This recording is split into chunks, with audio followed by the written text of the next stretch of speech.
As we await official plans for reopening schools in Mobile and Baldwin counties, a group which represents and guides pediatricians is weighing in on the reopening issue. And the American Academy of Pediatrics isn't mincing words.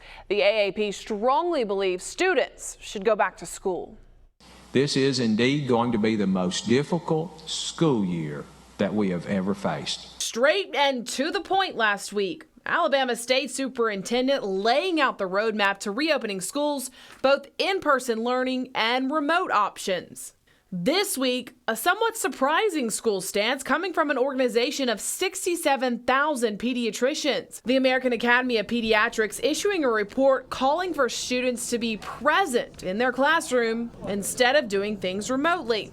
Their reasoning: risk at home could be more detrimental to children than the actual virus. The AAP pointing to several negative impacts from school closures in the spring, things like physical or sexual abuse, substance use, depression, and suicidal ideation. The AAP adding, quote, that the role of schools goes far beyond education.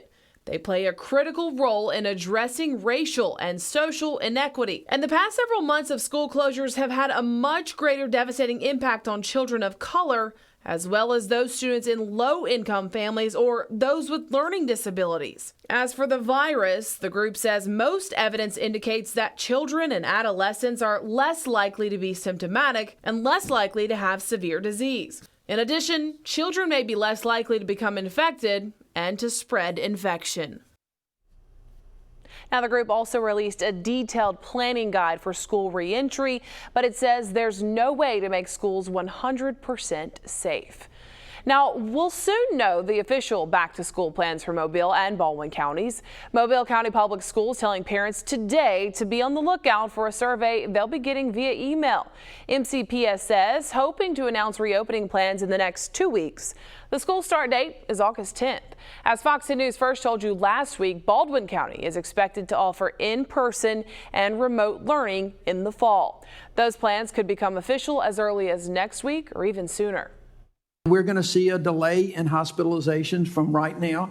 If we do the same thing on July 4th, we're going to have a huge problem at the end of July and early August when we start opening schools up. Alabama Senator Doug Jones wants more coronavirus safeguards for kids when the schools do open this year, and he's sponsoring a measure to get federal funding to do it. Today, during a congressional hearing on COVID-19, he asked Drs. Anthony Fauci and Robert Redfield, what are the chances of children spreading the virus? Well, both testified early research indicates that children are less likely to transmit the virus, but more studies are needed.